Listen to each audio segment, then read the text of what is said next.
Hey everybody, this is Cameron from Obnoxious and Anonymous, and welcome to my initial reaction slash spoilers for episode 6 of Twin Peaks 2017, or Twin Peaks The Return.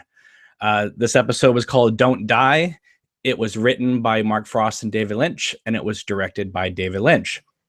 Okay, so before we get started, though, there's a few things I want to talk to you guys about, and this will give people a chance to come into the conversation and join you guys in the chat.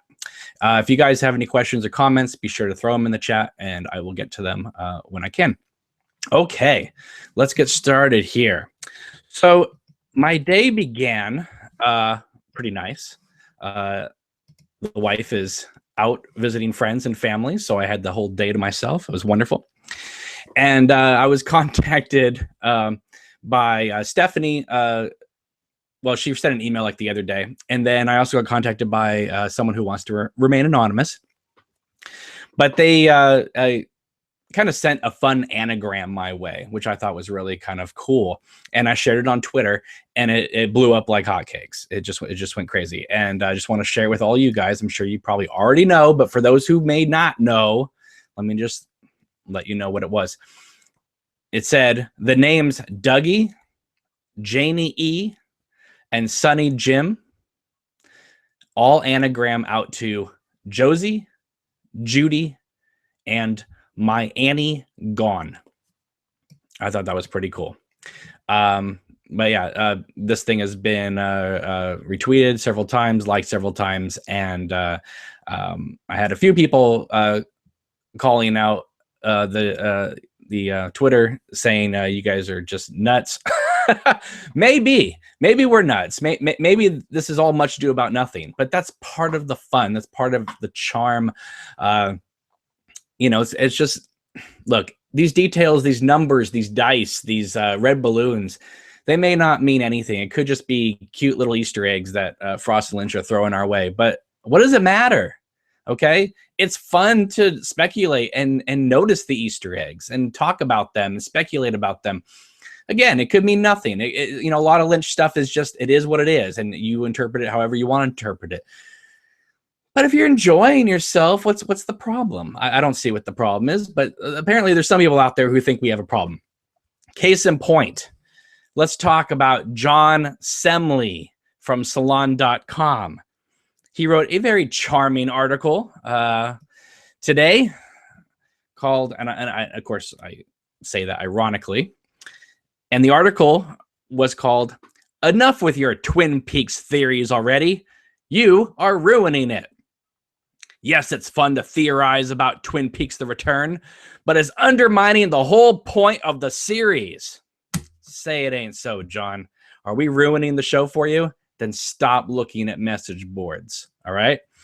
I don't know what it's like out there in other places, but I do know what it's like on this YouTube channel. And I adore people's theories and comments. Again, what does it matter if it all turns out to be true or it's not true? What matters is that we are having the time of our lives with this amazing show. And yes, I said it, and I'll say it again. Amazing show. No, it is not Twin Peaks Season 1 and Season 2. No, it is not Fire Walk With Me. It's something new. It's something different.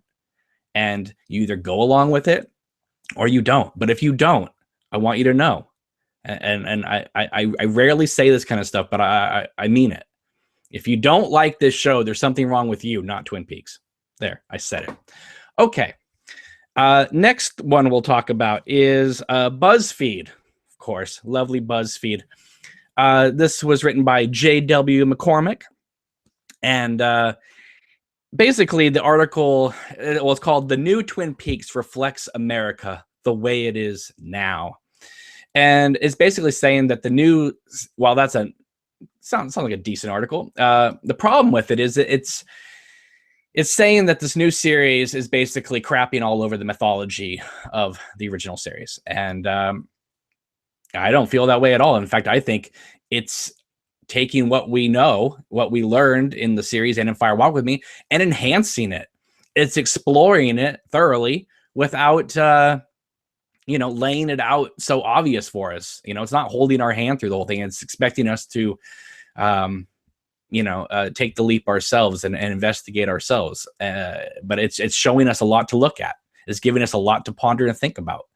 And so I don't know what that article is all about, but this BuzzFeed article tried to give the community a big buzz kill, and I think it failed spectacularly. Thank goodness. Okay, now my main pet peeve for today. This has been ongoing all day, throughout the day, and it's absurd because this should not be happening. And I need all of your help to stop this once and for all.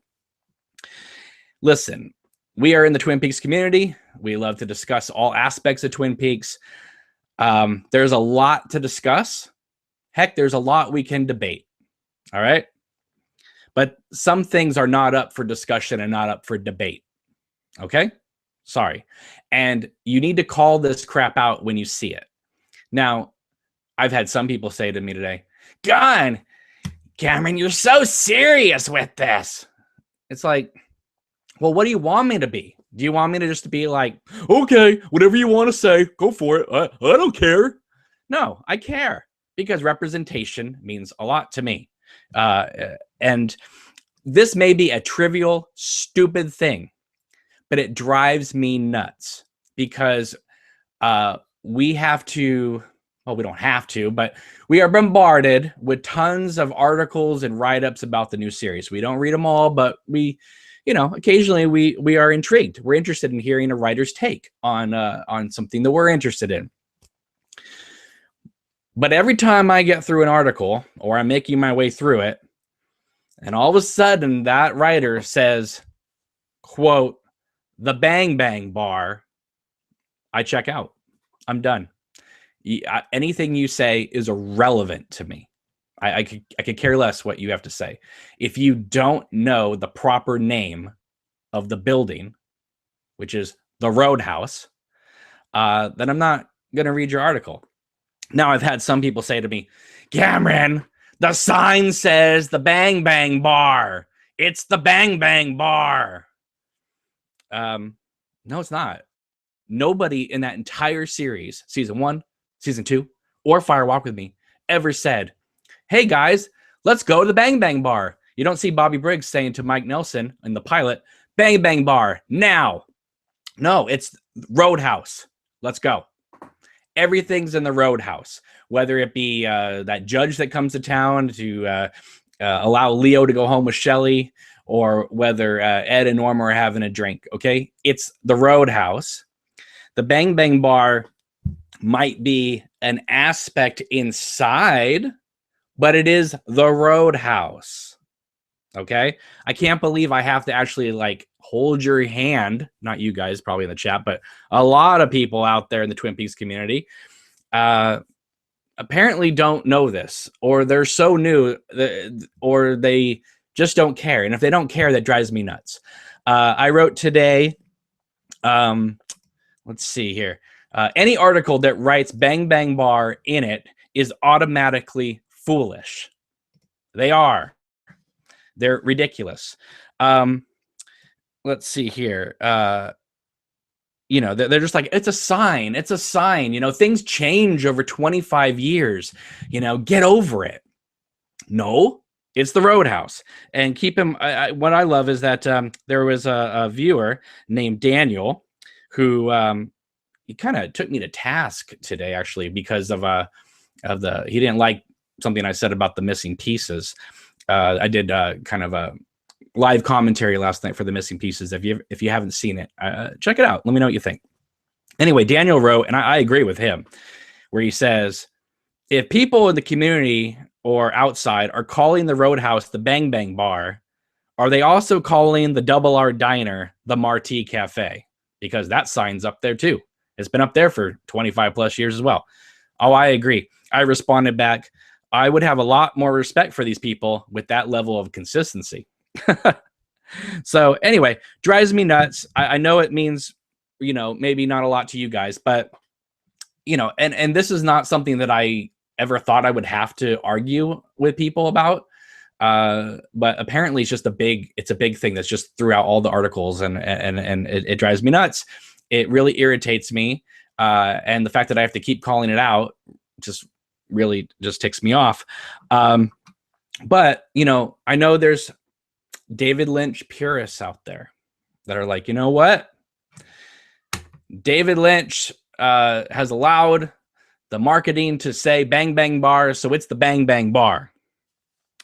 Because Showtime released a t-shirt that was brought to my attention, thanks to Hal, who's in the chat.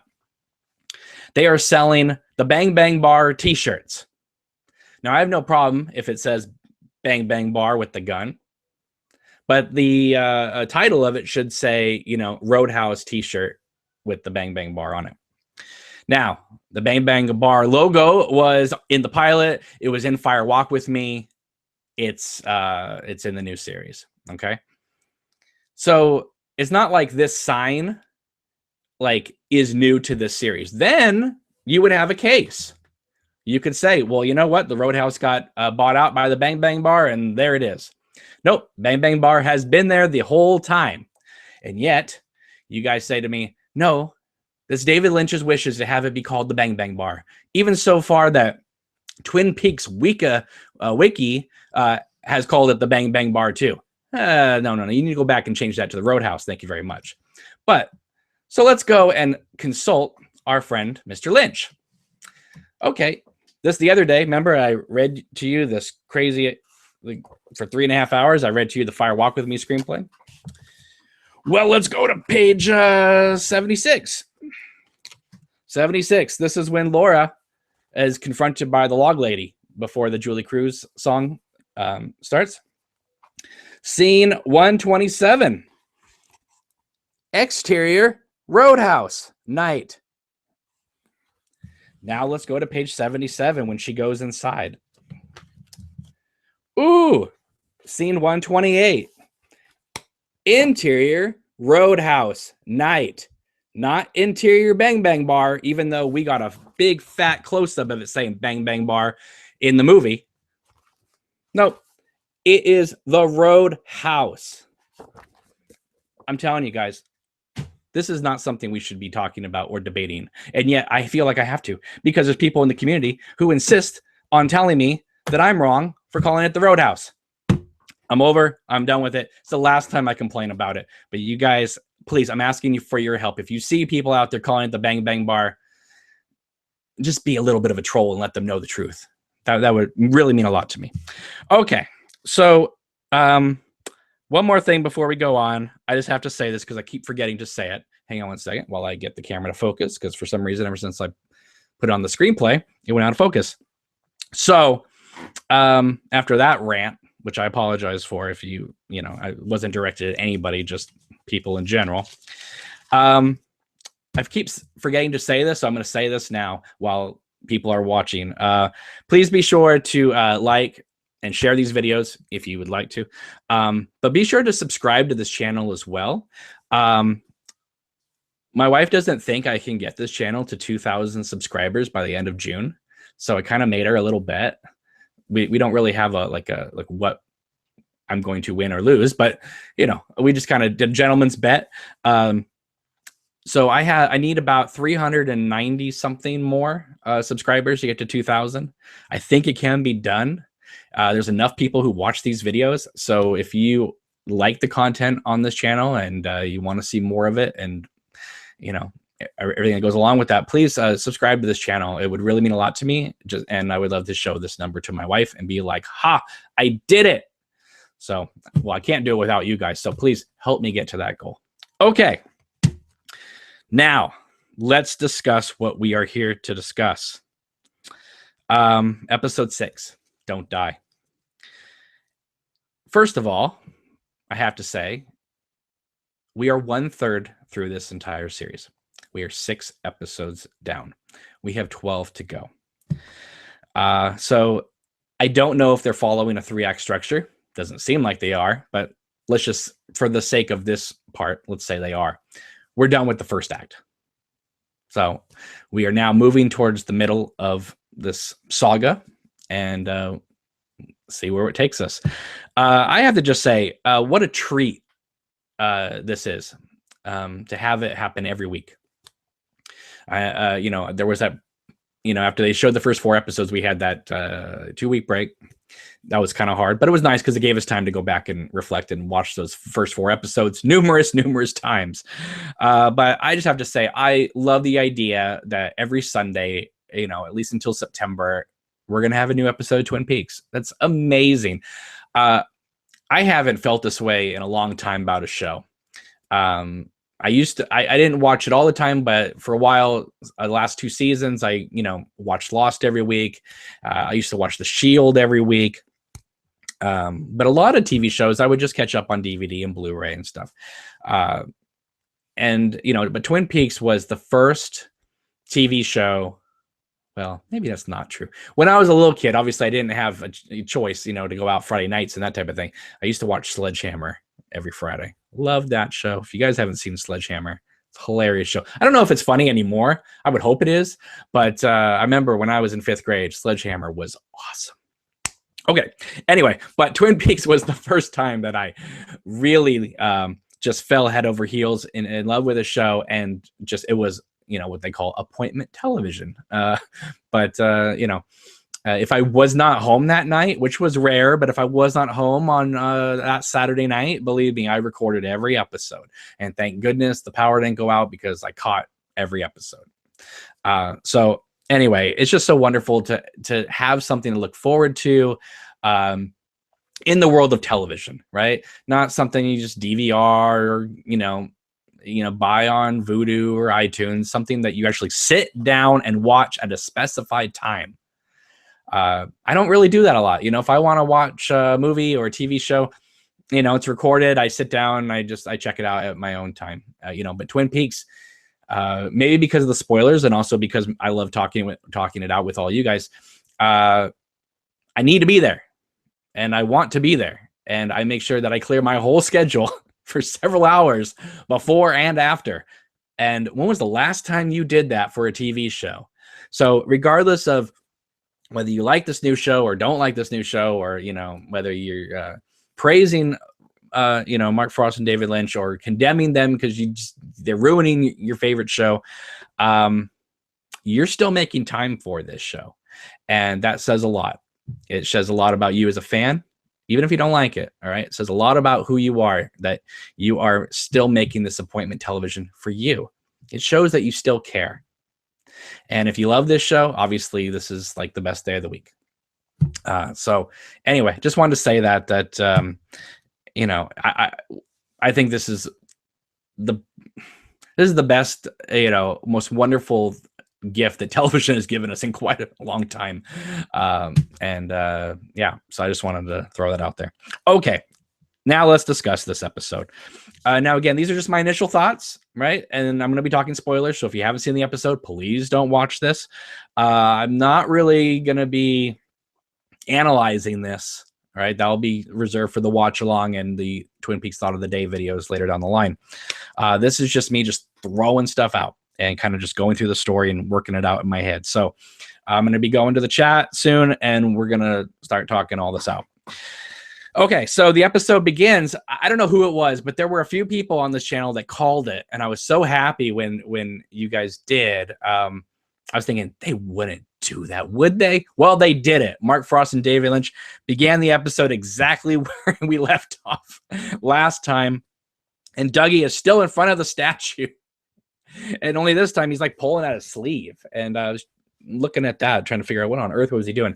And that officer came again to remind him no loitering, all that. But I saw some of you in the chat saying the longer the Dougie scenes are going on, the sadder this predicament is becoming to you. And I agree, but to me, instead of like me getting restless with it, I'm loving the levels, because every time we get a little more hint of sadness, I feel like we're getting deeper and deeper into the character and the world in which Lynch and Frost are surrounding us with. Anyway, Dougie Cooper, whatever, he tries to touch the officer's gun, his badge, and obviously he's like, don't touch the gun, sir. But anyway, so he ends up getting taken home because all he can do is remember that red door, which is kind of funny. And Naomi Watts, Janie E, she gets this envelope, which of course shows her that that Dougie's been having an affair with this African American prostitute. I don't know if she knows it's a prostitute or not, but she knows that her husband's been having affairs, especially when Dougie Cooper says, Jay gives 2 rides. That was hilarious. But Naomi Watts' character is becoming more and more fascinating. I liked her to begin with just because I like the actress, but now she's becoming one ruthless, interesting character. She knows how to work a situation. It doesn't matter whether it's Dougie or whether it's Blackmailer. She's on top of things and she gets things done. Although I find it hard to believe that she would forget that Dougie was at work. I mean, she says, I've totally forgot about your car. And again, she asks about the car again, which is interesting because earlier that day, she asked Dougie about where his car was. And when he didn't answer, she gave him a look like, I know you were sleeping with some woman and it's probably at her house.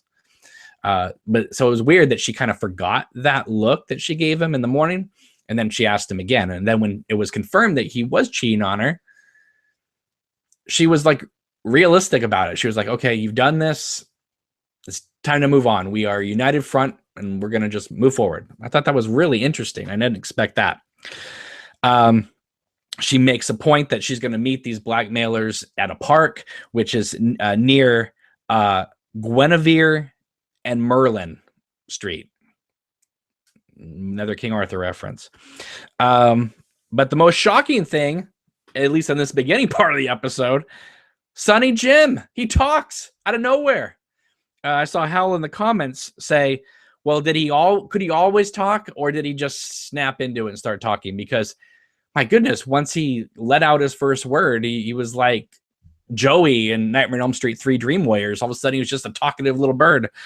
So that was interesting. I was like, oh, because when Dougie offers him the chip and stuff, I thought that was really cute and sweet.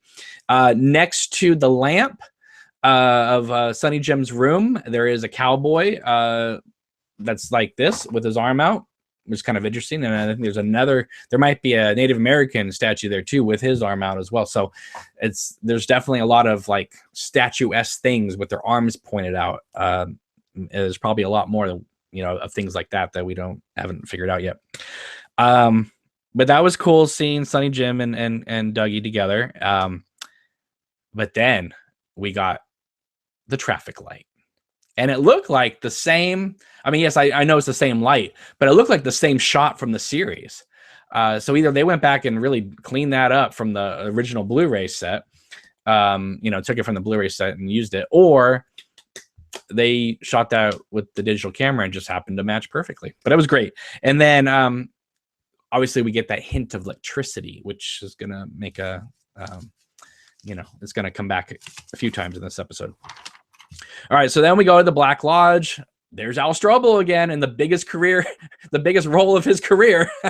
He's been in this show more than he was in the original series. But he's there as the one-armed man, obviously. And he tells, kind of breaks dimension and, says to Dougie while he's at the table, you have to wake up. You have to wake up. Don't die. And then a wind rises. And all of a sudden, all these little gold lights or little sparkles start appearing on Dougie's case files. And he starts making these, like, what is referred to as, like, childish designs. Starts making stairs and ladders and, like, lines showing, like, jumping off. I thought... I was trying to think that some of the drawings look like the ladder he climbed with the blind Asian woman when he went to that satellite thing out there in space. A couple of the drawings look like that, and then the lines jumping off, I thought it looked like when she flew off. I don't know. This is just what I initially thought. All right. Then we cut to Albert. It was great seeing Miguel Ferrer again. Obviously, it's wonderful. Meanwhile, Gordon's just like blowing him off. He's going to go have a drink. Which is like, oh my goodness. Poor Albert. He's out there in the rain, makes some like remarks, some four-letter expletive remarks about Gene Kelly. But what I was looking at was Albert looked like Inspector Gadget. I was like, forget about Matthew Broderick. We should have had Miguel Ferrer play Inspector Gadget back in the 90s. That would have been great. Okay, then comes the moment that many of us, myself included, had predicted since 1990. I was so happy. And that is Laura Dern is Diane. I knew subconsciously somewhere when the original series was on that if they ever showed Diane, it was going to be Laura Dern. I just knew it. For some reason, I just instinctively felt that. Of course, back then in 1990 and 1991, movie stars didn't show up on TV unless their career was in the crapper. So that wasn't going to happen. But I thought that maybe she would have shown up in Fire Walk with Me as Diane. But we didn't get that. In fact, they even cut out the whole Diane scene altogether. Then this awful rumor and theory went around the 90s, late 90s, 2000s. Just made me go, are you guys Twin Peaks fans or are you guys just nuts? And that is that Agent Cooper is crazy and he made up Diane. He's talking to someone who doesn't exist. And I'm like, okay, then who gave him the silicone earplugs? Is he just mailing things to himself? All right. Anyway, so there was a big theory for years that went around saying Diane was a figment of Agent Cooper's imagination. I'm so glad to finally have that one put to rest. I will accept Rancho Rosa as being part of the timeline of everything else and be happy with everything happening on the same page in the same timeline because I got Laura Dern as Diane, and Diane is a real person, and apparently she likes to drink. She's got a nice wig on too. So it's great to see Laura Dern back in the David Lynch universe, and it's great to be seeing her playing a role and a character that so many of us had already imagined her being. So great job. Thank you, Lynch. Thank you, Mark Frost, for letting the fans have this. Okay. Then we cut to Red, played by Balthazar Getty from Lost Highway. And he's talking to Richard Horn. God, this guy's just a scumbag.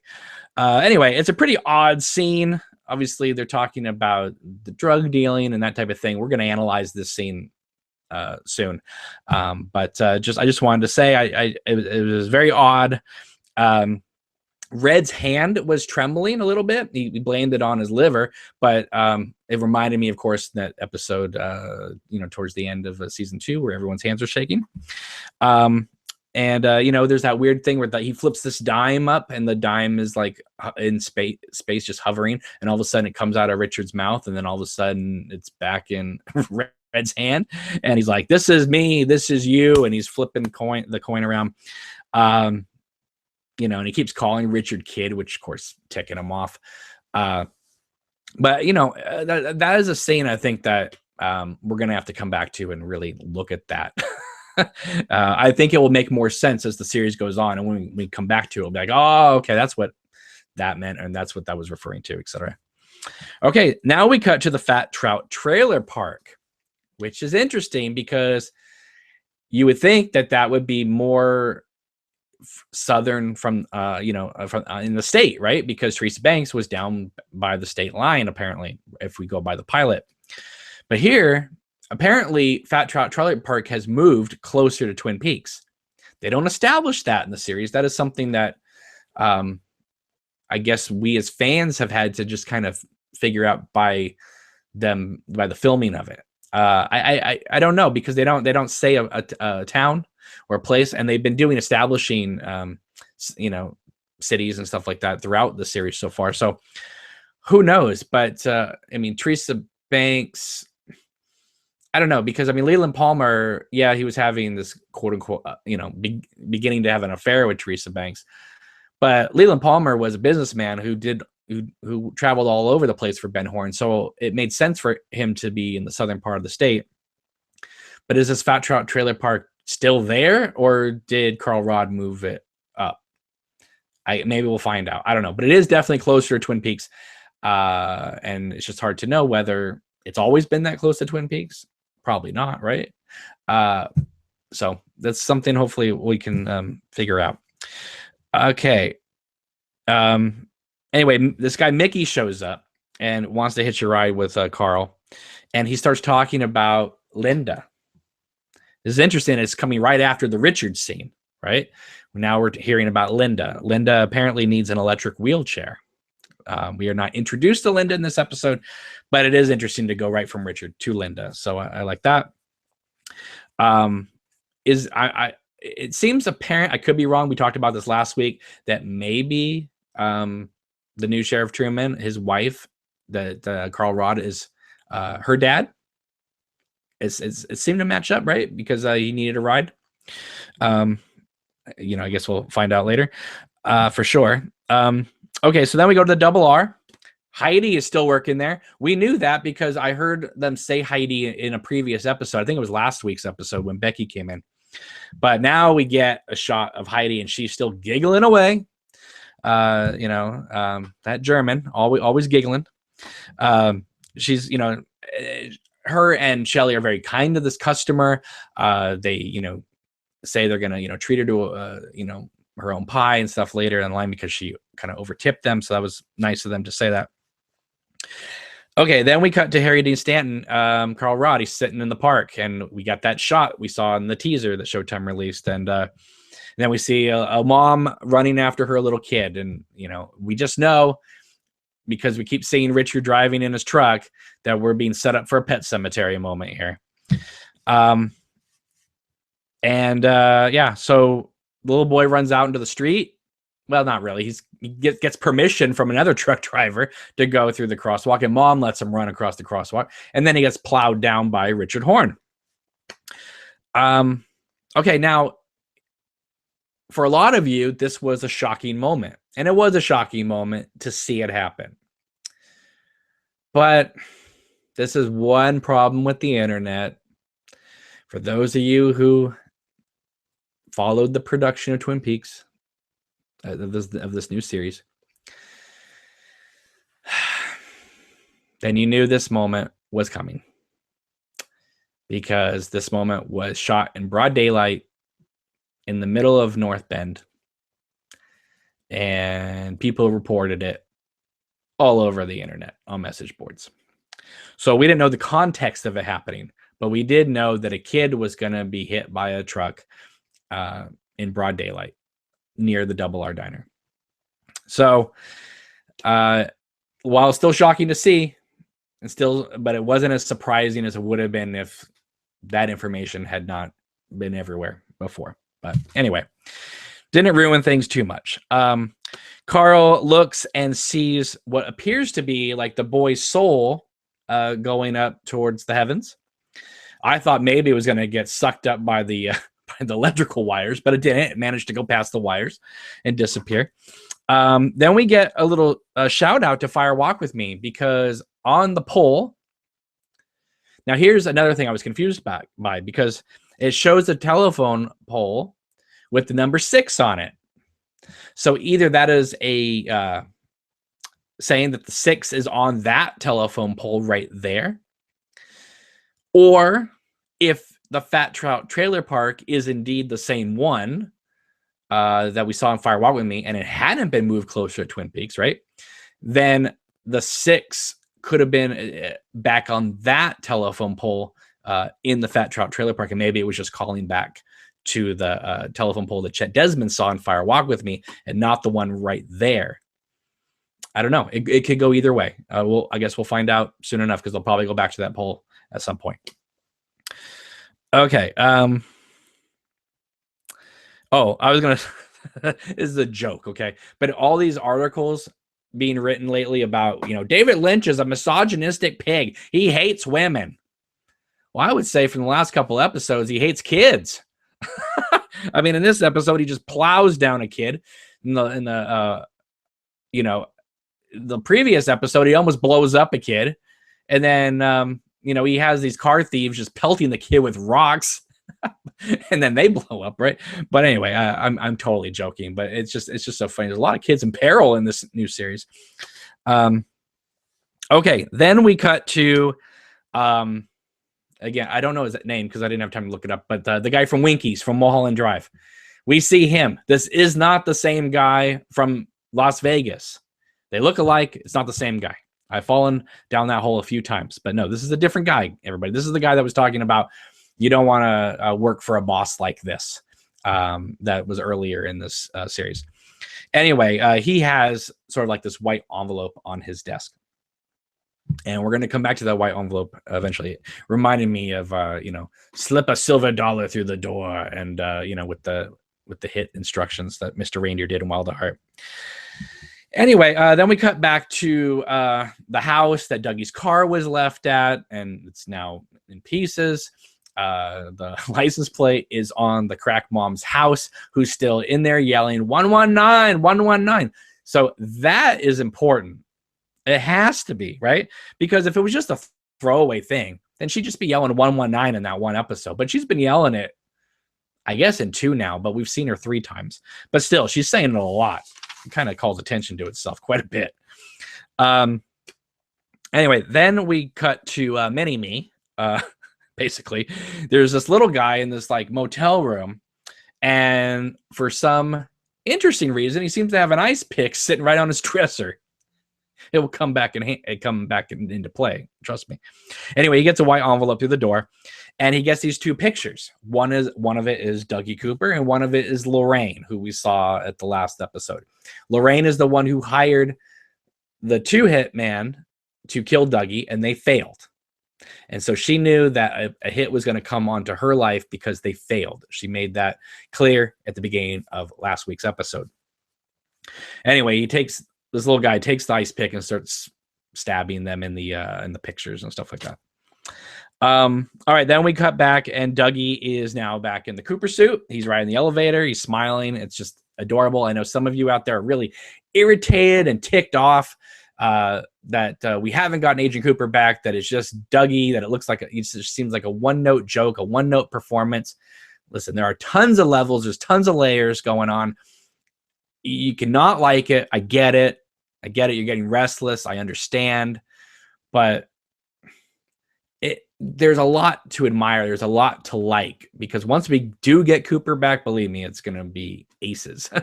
But in the meantime, let's enjoy Cooper rediscovering himself. And this isn't like bad jokes like some of the On the Air episodes or something like that, or the Cowboy and the Frenchman, as much as we enjoy that stuff, or Dumbland, right? This is, it's all physical humor. It's Kyle MacLachlan doing a Charlie Chaplin performance. I think it's adorable myself. But as Cooper's about to exit the elevator, you hear the electricity again. And I like that. So electricity is just running through, obviously the appliances, but in the elevator and things like that. But it's characters are seeming to notice it, and we are starting to notice it more in this episode. All right, so Dougie gets called into his boss's office. He looks really worried. So does Tom Sizemore, for good reason. The boss, of course, starts looking at the case files and notices all these weird drawings. He kind of calls Dougie out, like, what am I supposed to do with this? These are all like childish drawings. But he keeps looking. And I don't think it's really spelled out, but I think what it's hinting at is that Dougie Cooper or whatever discovered that Tom Sizemore's character is committing fraud within the company. That's what it seems like where we're heading. One of the case files, I believe, I could be wrong, but I believe one of them said Scott Cameron on it as one of the plaintiffs or that, which is kind of funny. I noticed my name when it kind of pops up because it's rarely seen. And Scott Cameron, of course, has been David Lynch's assistant for 20-something years. So that was kind of funny. I was looking at all the names, trying to see if they were all part of the production and stuff. But yeah, I thought it was kind of cute. The boss tries to shake Dougie's hand. Dougie, of course, turns his back and just doesn't understand any of this process. I don't know. I think it's funny. But Dougie is noticing like the poster, the boxing poster that we talked about last week. And he's putting 2 and 2 together that this guy was young at one point and now he's older. And he's probably going to realize that about himself at some point, or he has already realized it. But it was just one more layer of sadness. The many, many layers of sadness in this new series. All right. Then we cut to wonderful, wonderful scene. Naomi Watts in the park dealing with the Blackmailers. They want $52,000. She's like, no, you're getting 25. That's it. You're getting a little bit of some interest, and I'm walking, and you're not gonna, talk to us. You're not gonna talk to Dougie. You're not gonna badger our family anymore. And man, she calls the shots, and they, okay, yes, ma'am. They get the money, and off she goes. And she is definitely a force to be reckoned with. And while we thought that she was tough with Dougie, wow, for what appears to be a stay-at-home wife, she is definitely that tough with everybody. She's not just berating her husband; she's berating every person she sees, or at least every man that we see her encounter. All right, then we cut to Lorraine, and this is the scene I saw you in the comments saying, "I'm not going to watch that scene again." The little man that we saw earlier comes running in with an ice pick and just stabs her to death. And then he sees another lady watching him, and then he runs after her and presumably stabs her to death too. And he's really sad at the end. There's some pathos because he bent his ice pick while killing these two. Anyway, and then he walks off. So presumably he's going to go after Dougie next. Maybe that will snap Cooper out of it. Maybe he'll see this little man running after him, and he'll be like, "Oh my lord, it's the little man from another place, not the tree." Anyway, but that was shocking. I mean, we see workplace violence all the time on the news, but we rarely have seen it as like a little person running from room to room with an ice pick. So yeah, it was surprising. Okay, then Richard pulls over his truck and sees the blood from the little kid, gets some water out, cleans it off. He's in a town. He's been spotted by that, I guess it was a teacher. So he knows that he's going to be a suspect. Everybody saw him hit the kid, for goodness sake. And all right, then we cut to Hawk. And he's in the bathroom, I guess it's at the sheriff's station. First, I wasn't sure where we were because there was no establishing shot. I thought maybe he was just, I knew he was at the sheriff's station, but because there was no establishing shot, I didn't know where the heck he could have been in Mervin's for all I know. So anyway, but he finds, like an Indian coin, and that leads him to the bathroom stall that Philip Gerard, the one-armed man, used in second season. And when he was in there, he was like trying to take was it the haloperidol? He was taking something to keep Mike from coming out of him. But Mike did, and he went looking for Bob, and then they caught Mike, and then they interrogated him, and that's when we found out that Bob was at the Great Northern Hotel. So we go back to that same stall, and Hawk sees is kind of bent inside. So he gets some, pliers and stuff, and he starts popping off the screws and nails, and he opens it up. And Deputy Chad walks in, and he's being an idiot, of course, because he just is. I thought maybe he was worried that Hawk was going to find some like drugs he's been stashing in there or something, but no, he's just being a fool. He's like, "I'm going to go tell the sheriff on you, Hawk." And Hawk's like, "Go ahead. Okay, I've been here longer than you've been alive. So go ahead and tell the sheriff." Notice how Deputy Chad did not tell the sheriff, or if he did, the sheriff certainly didn't care. Anyway, Hawk finds what looks like diary entries from Laura Palmer's diary. I'm going to guess these are going to be the diary entries that say Annie's request for Laura to write down that the Good Dale was in the lodge. And he can't leave. That's where I'm going at this point. because we never come back to it in this episode, but that's where I'm leaning.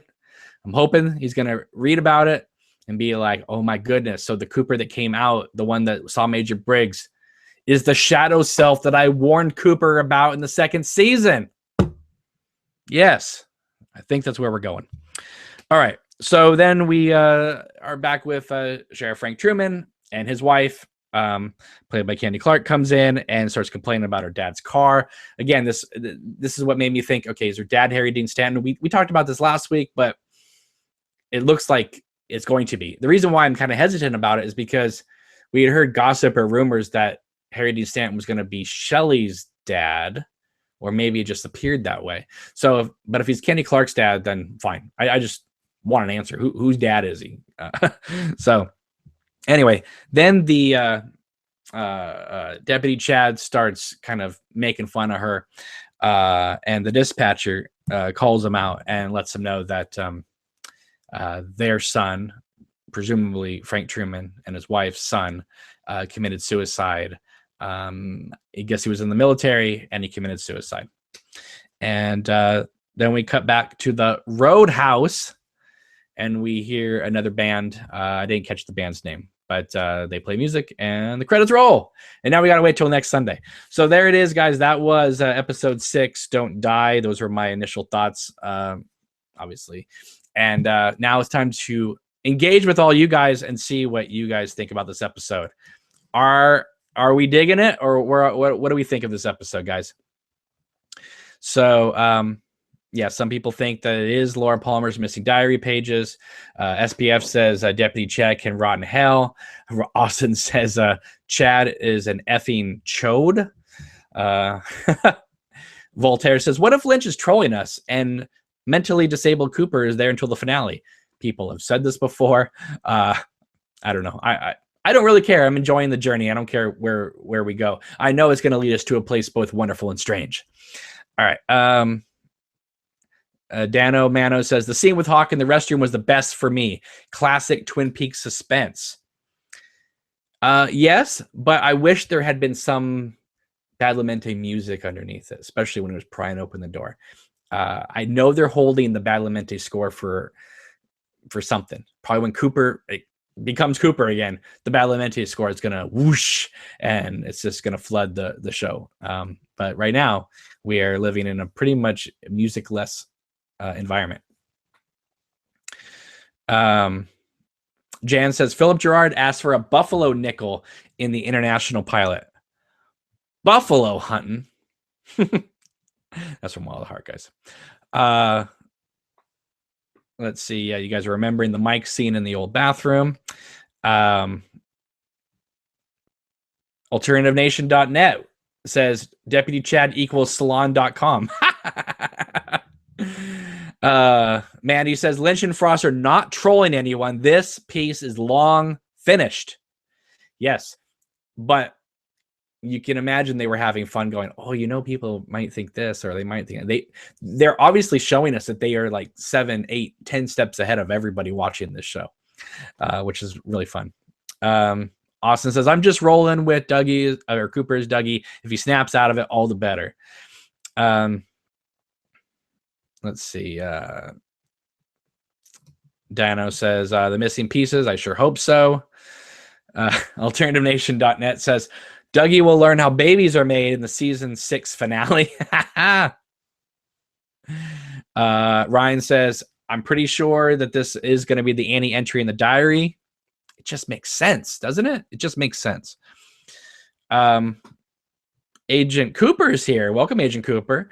He says, I think Audrey and Tim Roth's character is the dad of Richard Horn. Some people have thought that Tim Roth is playing Philip Jeffries. Although Joel Bacco from Lost in the Movies, who I believe is going to be a guest on tomorrow's show, which will be wonderful if we can arrange that. He was on Twitter last night going, no Philip Jeffries recast, please. So he doesn't want that to happen. I think he just would be happy if Philip Jeffries was that black box. Let's see. Direwolf says the credit, I believe, for the little man is Ike the Spike Stadler. Interesting. Ryan says, why would we want the classic Twin Peaks? This is way better. Well, you know, I understand the longing that people might have for the original show, but we have that original show. And then, see, the thing, so what's great about Fire Walk with Me is it's the bridge, right? It's not like we had the first 2 seasons of the show and then we have this new thing. Fire Walk with Me is the in-between, between the show and this new series. All 3 are not alike, but it's nice to have one. Jan says, actually, it was a regular nickel, actually, that Hawk found. Just looked it up. All right, cool. You know, I used to have nickels like that, but I wasn't sure if it was. My grandmother had a lot of Native American coins. We have some of that ancestry in my family, and I remember seeing coins like that. I've seen nickels like that as well, but I wasn't sure if it was an authentic coin or a nickel. And again, this was just my initial thoughts. I haven't had time to research it through yet. But thank you, Jan, for letting us know about that. Let's see here. Christopher says he loves Lynch. I think we all do. Whether you're on board with this new series or not, David Lynch is the man. Cause says, okay, since we know Diane's last name is Evans, I didn't know that, but you guys looked in the credits, so awesome. Has there been any other Evans in the show that I'm forgetting? Ooh, right now on the spot, I can't remember, but I'm sure someone will come up with something. Dark Disturbed Deck says, the kids scene was supposed to be tragic, but it was telegraphed a mile away. Soon as the kid showed up, you knew he was going to get hit. Again, it's take away all the stuff that got leaked beforehand. Just looking at it from a scene. Yeah, you see the kid, you know the truck's coming. It's kind of the Hitchcock bomb theory, right? That everybody knows, but if you don't know, it's the idea that if someone's talking at a table and all of a sudden the room explodes, you're surprised, you're shocked.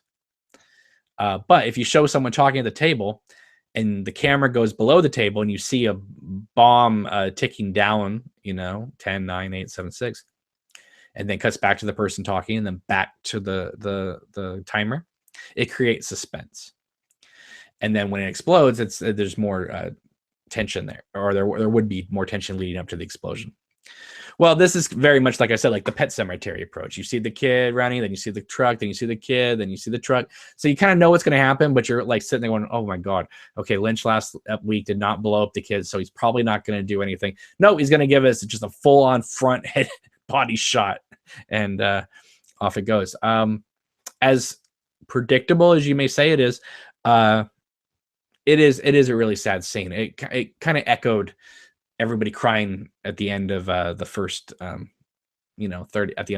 minutes of the pilot, with the kids at school crying about Laura and the mom crying, all that.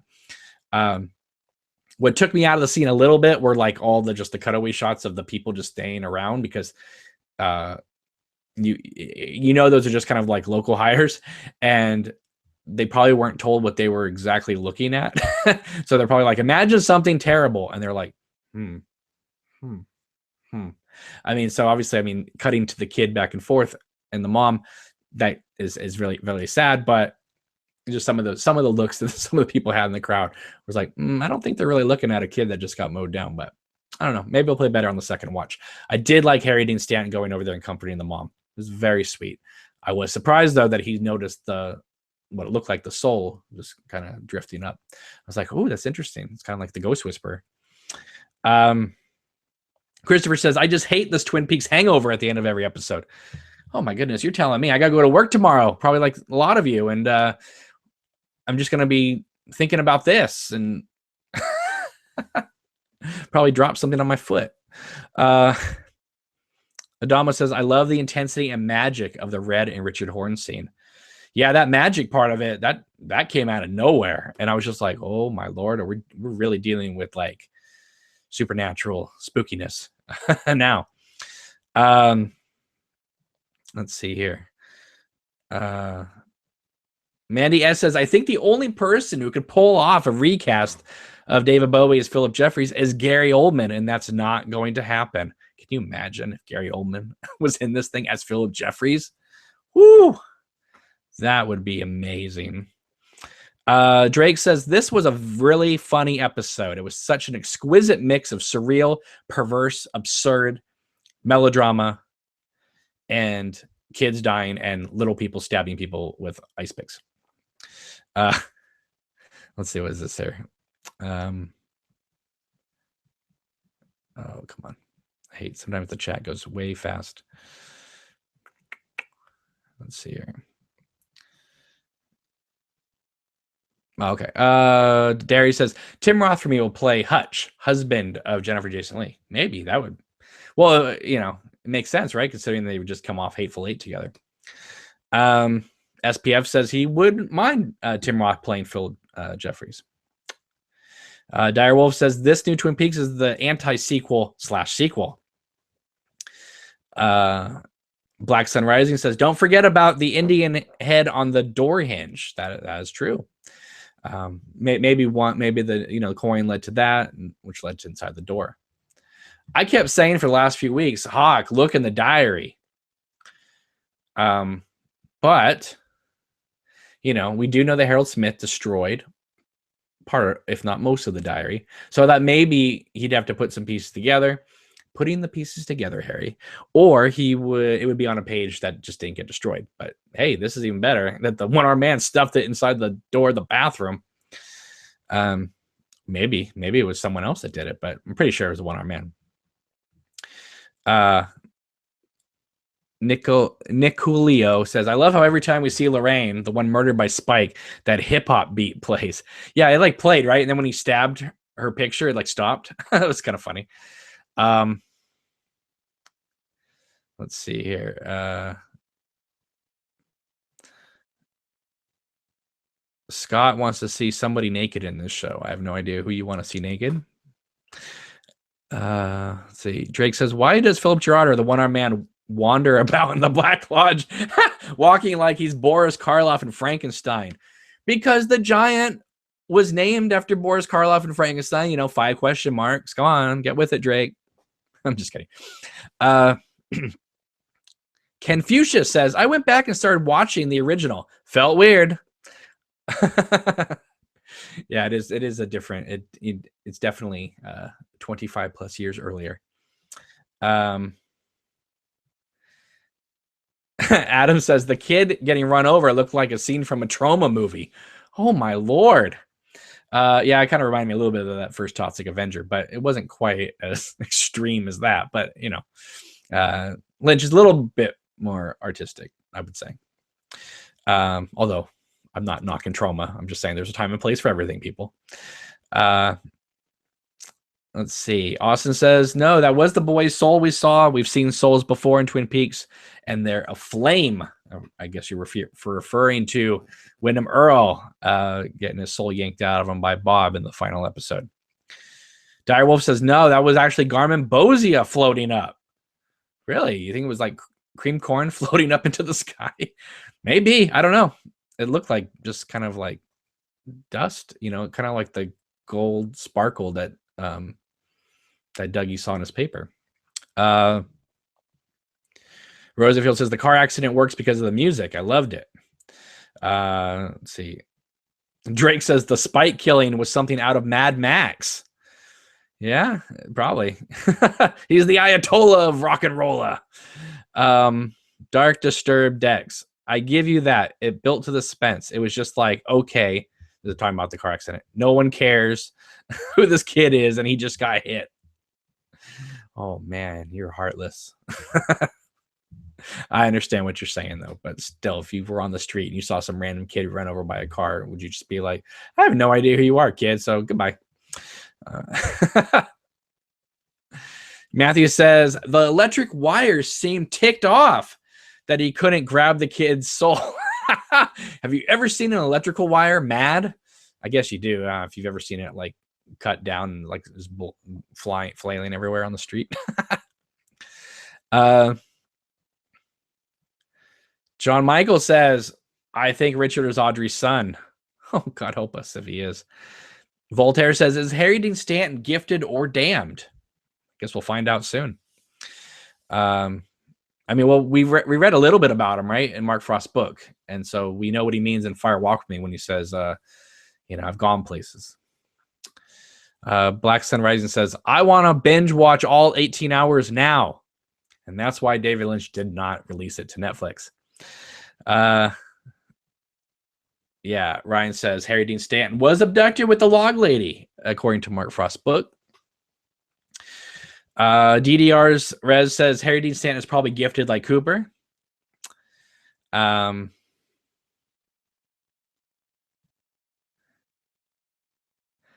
Jan says, the kid got ran over at the same stop sign where Gerard chased down Leland and Laura in Fire Walk with Me.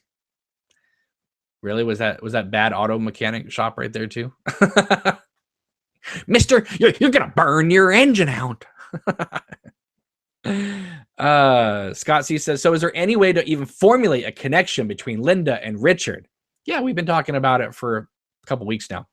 Or at least since Richard was shown last week, I should say. It kind of feels like it's been 2 weeks, since the last episode. Again, this is just theory. This is not, true or not, but this is just what people are speculating about. That if Audrey is the mom of Richard, that perhaps the dad was the doppelganger, and then Linda would be the daughter of Cooper and Annie.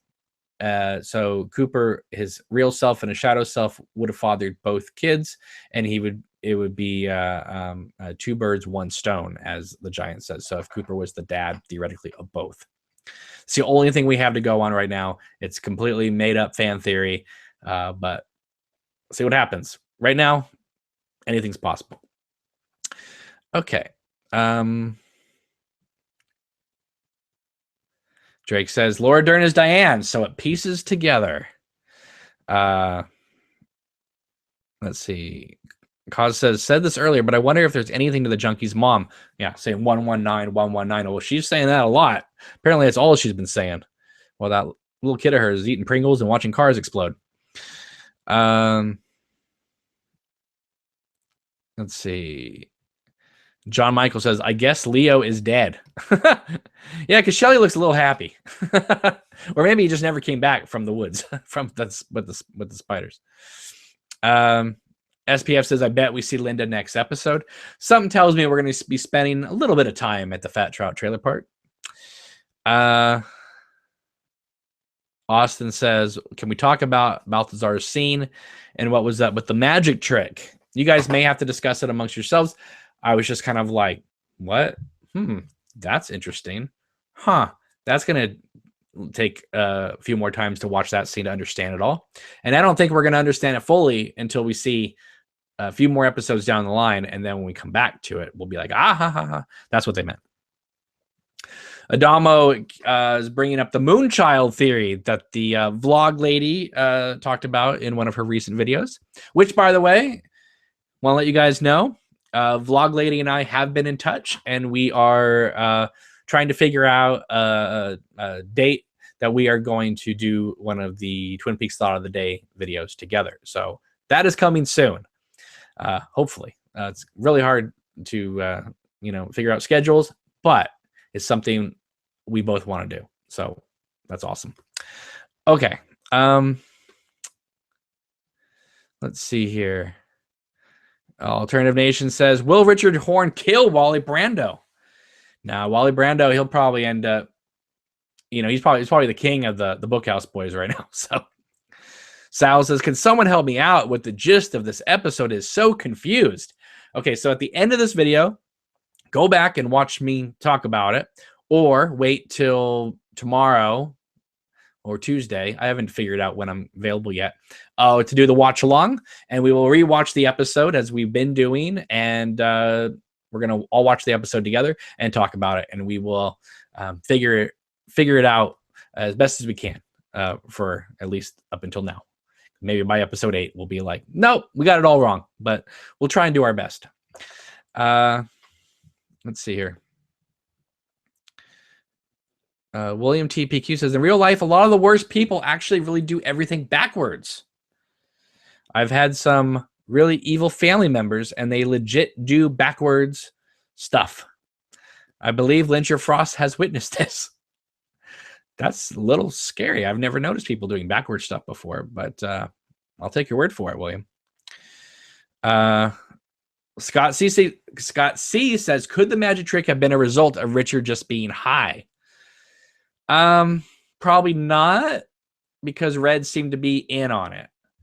But I'm more concerned with Red flirting with Shelley in the second episode, especially if he's up to no good, because Shelley does like the bad boys. She married Leo and she fooled around with Bobby. Excuse me. So she definitely is attracted to bad guys.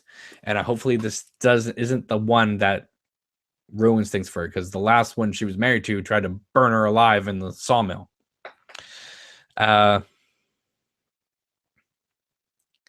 Abe Hastine says Leland had the pages of the diary. Well, he ripped out certain pages, but he didn't rip out the pages of Annie's warning. Let's see here. See, you guys are very excited about the vlog lady stuff. So am I. Super duper excited. Can't wait. All right, this chat thing is going out of control here. Let's see. Sal says, I wish it was already next Sunday. Hold your horses. We got to get through this episode first. We have to talk about it, look at it, and think about it before we jump into the next episode. I don't want to do 4 episodes again.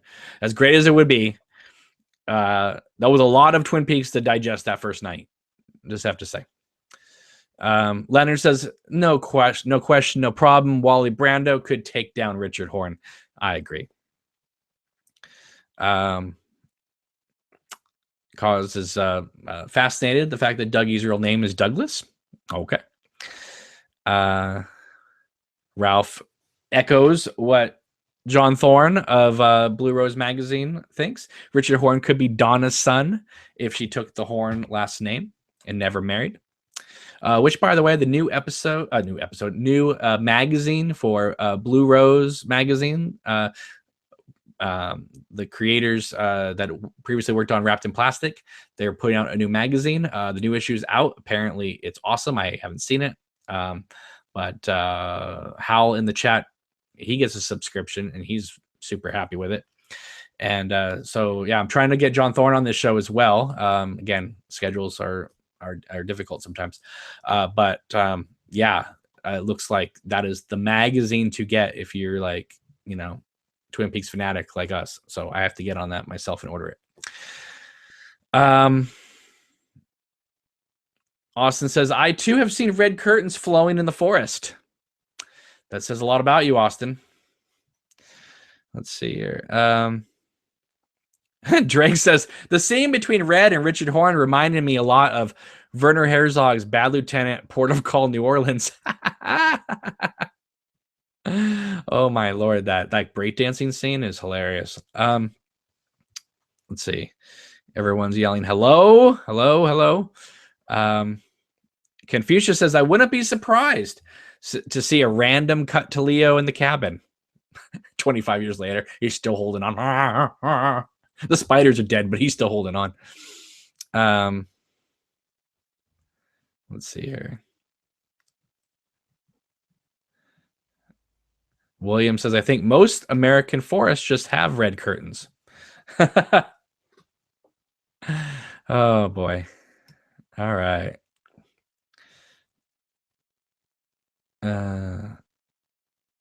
Austin says, it was love that opened the lodge for me, though. All right, that's good. SPF says, I think David Lynch on acid might literally turn you into Dougie. All right, guys, we're gonna be wrapping this up soon. So give me some last good comments here before we go. Give me something just awesome. What do you guys think of this episode? Did you like it overall? What's your consensus on this first time watch before we engage on the watch along in a couple days at least? All right, we got nothing going on. All right, well, you guys are all talking amongst yourselves. That's awesome. Well, okay. Austin loves it. Hal says F. Gene Kelly, that MFer. Joseph, that's an Albert line. Joseph H says incredibly raw episode. Jan says loved it. Better Cooper evolving. Pete says, thank you for doing this. Alternative Nation says, this is much better than episode 5. William TPQ says, the episode is too short. I need more than this. Song A needs a rewatch. SBF 50. Can't wait for the Bookhouse Boys discussion. Well, whenever that happens. Drake says he's looking forward to the upcoming boxing match between Dougie and Spike. Senate Kill loved it. Niall says this is really surreal. Drumman says Dougie is a marked man. Hope the short person doesn't get to him before he wakes up. Yeah, don't die. Don't die, Cooper. You better not die on me. If you die and you end up in that gray lodge with a giant, I'm going to be super mad at you. Okay. Calvin says, if you had to guess, how many more episodes is Dougie around for? 12. Eric Folio says, Lynch and Frost never cease to amaze me. Scott wants to know what kind of snack foods am I into. I love all kinds of snacks. I like barbecue chips. I like Smarties. I like Raisinets. I like all that kind of stuff. Tony Hines says the pace can be frustrating, but damn, another amazing episode. Spike blew my mind, and we're not even talking about Buffy. Song 8 says, don't die, Harry Truman. Come back on screen. Harry Truman better not die either. You hear me, Harry? I know there's a lot of things you don't understand, but we're all like that, man. Come back to us. William TPQ says the next episode is There's a Body, All Right. Well, yeah, well, who knows what that's in reference to? Maybe they'll have the funeral for the little boy. Let's see here. Rosenfield says Kyle is amazing. And Austin repeats the line that Miguel Ferrer and David Lynch say, faces of stone. So anyway. All right. Niall says, thank you very much for doing this. Well, thank you guys for all watching. I really appreciate it. All right. Well, we have a week to go until the new episode. In the meantime, I'm going to be doing a couple of these Twin Peaks Thoughts of the Day videos for you this week. And we're going to do the Twin Peaks Watch Along. And I'll probably upload a few other videos this week too. I'm not quite sure what the topics of those will be, but figure it out as the week goes on. So guys, thank you again for tuning in. I really appreciate it. You guys are the best. I love looking forward to each and every new episode of Twin Peaks, but I also look forward to talking with all of you right afterwards. It's kind of like the best part of the day, right? You get a new Twin Peaks episode, and then you get to hang out with a bunch of your friends, whether we're in the same room or not. We're all in this together. We're all loving Twin Peaks. Even if we're not liking it, we're all enjoying just being back, talking about this world, this universe, this amazing thing that Mark Frost and David Lynch created more than 25 years ago. Don't forget to like and share these videos. Don't forget to subscribe to this channel. Please help me get to 2,000 subscribers by the end of this month. It would really mean a lot to me, and I could go na na na na na to my wife, and it would make me feel so happy. But I can't do it without you, so please help me out in any way you can. All right, guys, you take it easy. Have a wonderful night, and I will see you probably tomorrow. So take care, and sweet dreams. Bye.